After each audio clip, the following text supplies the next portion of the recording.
抗癌5年，薛子麟絕不斬腳趾避沙蟲。日前天基公關嘅慈善晚宴度，薛子麟亦都有到場支持。喺記者訪問嘅時候，被問到安祖蓮娜佢撤走整個預防鼻癌嘅做法係唔係勇敢嘅時候，薛子麟就大讚對方非常之勇敢啊！只係自己唔到最後一刻都唔會咁做，因為佢覺得呢一個係一個斬腳趾避沙蟲嘅行為啊。因為我其實呢5年都要一路接受啲抗癌嘅治療嘅，咁間唔中都要開下啲小手術啊，係喺邊個部位做？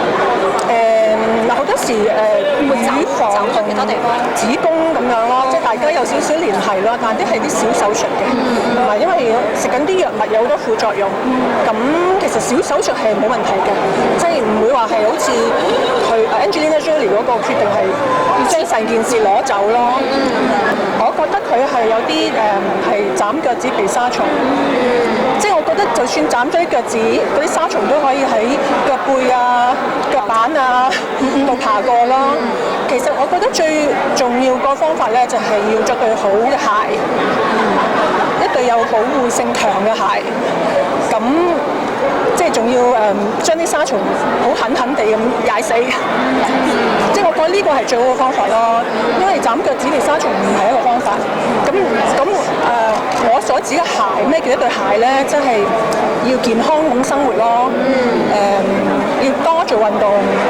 增強自己嘅免疫系統，可以唔開心，因為抑鬱唔開心嗰啲細胞咧係會影響癌症嘅。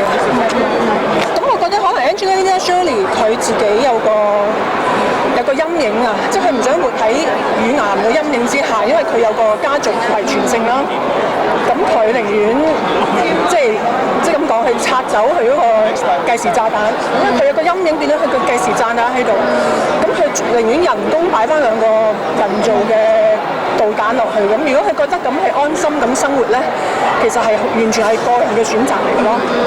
不過我要講句，咁其實 Angelina Jolie 係即係佢講話係因為佢想保護啲細路仔，唔想細路仔冇咗媽媽。咁我覺得佢係一個好美麗嘅女人咯。因為每一個出於去做乜嘢好，佢要身體忍受幾多痛苦好，為咗保護啲細路仔咧，呢個真係好美麗嘅事咯。